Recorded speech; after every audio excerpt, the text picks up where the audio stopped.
교사는 학생을 교탁 앞으로 불러내 훈계를 시작했습니다. 그런데 학생이 교사의 훈육에 오히려 좀 반항을 했나 봅니다. 그때 그만 화가 난 선생님은 "이런 싸가지 없는 새끼가 있나?" 라고 말했습니다. 결국 이 교사는 아동복지법상 정서적 학대 혐의로 기소됐죠.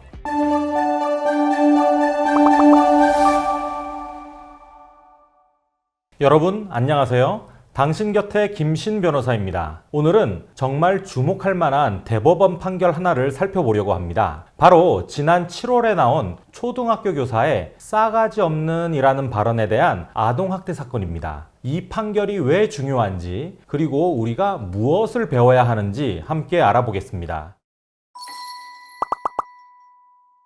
사건의 전말부터 정리해보죠. 광주에 한 초등학교 4학년 담임교사가 있었어요. 2022년 5월에 일어난 일입니다. 수업 전에 핸드폰을 가방에 넣으라는 학급 규칙이 있었거든요. 그런데 한 학생이 이를 지키지 않았나 봅니다. 교사는 학생의 핸드폰을 압수했어요. 그런데 학생이 자리로 돌아가서 어떻게 했을까요? 팔꿈치로 책상을 마구 치면서 짜증을 냈습니다. 이에 교사는 학생을 교탁 앞으로 불러내 훈계를 시작했습니다. 그런데 학생이 교사의 훈육에 잘 응대를 하지 않고 오히려 좀 반항을 했나 봅니다. 그때 그만 화가 난 선생님은 "이런 싸가지 없는 새끼가 있나?" 라고 말했습니다. 결국 이 교사는 아동복지법상 정서적 학대 혐의로 기소됐죠. 1심과 2심에서는 모두 유죄 판결이 나왔습니다. 특히 대법원 판결의 원심인 광주지방법원 판단을 보면 훈육의 목적이나 범위를 일탈했다고 했어요. 피해 아동의 정신건강 및 발달을 저해할 위험성이 있는 정서적 학대 행위가 맞다라고 판단했습니다. 교사가 화가 난 감정 상태에서 욕설을 했다는 점을 문제 삼았거든요. 그런데 대법원은 완전히 다른 결론을 내렸습니다. 원심 판결을 파기했어요. 무죄 취지로 사건을 환송한 겁니다. 대법원이 주목한 건 무엇일까요? 바로 그 표현이 나오게 된 앞뒤 경위였습니다. 학생이 학급 규칙을 위반했죠. 교사의 지도에 짜증을 내며 책상을 쳤어요. 즉, 교권 침해가 발생한 상황이었다는 겁니다. 대법원은 이 점을 중시했어요.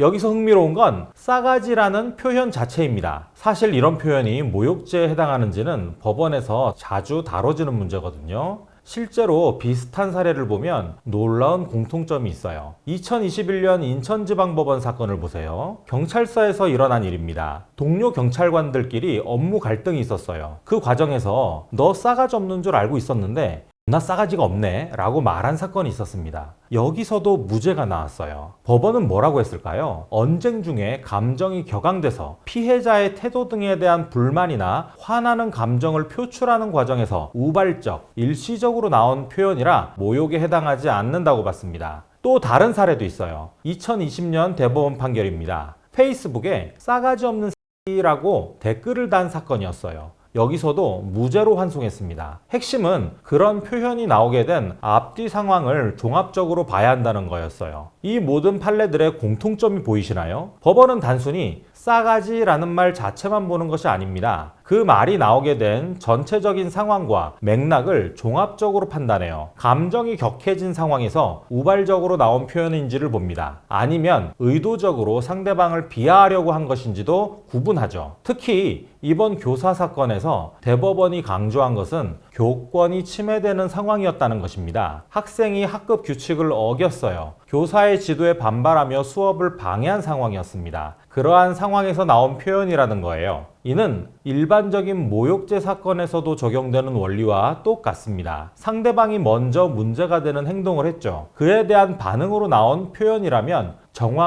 정황상 수긍할 수 있는 부분이 있다는 겁니다. 결국 이번 대법원 판결은 뭘 의미할까요? 싸가지라는 정도의 표현은 일반적인 모욕죄 사건에서도 앞뒤 정황이 인정이 된다면 무죄를 내려주는 수준의 표현에 불과하다는 겁니다. 그러한 점과의 균형을 학교 교육 현장에서도 관철한 사례라고 볼 수 있어요. 그렇다면 우리가 주의해야 할 점은 무엇일까요? 표현 자체보다는 그 표현이 나오게 된 상황과 맥락이 더 중요하다는 겁니다. 감정적으로 격해진 상황에서도 최대한 절제된 언어를 사용하려고 노력해야 합니다. 하지만 동시에 상대방의 잘못된 행동에 대해서는 정당한 지적과 훈계가 필요한 상황도 있어요. 핵심은 그 경계선을 잘 지키는 것입니다.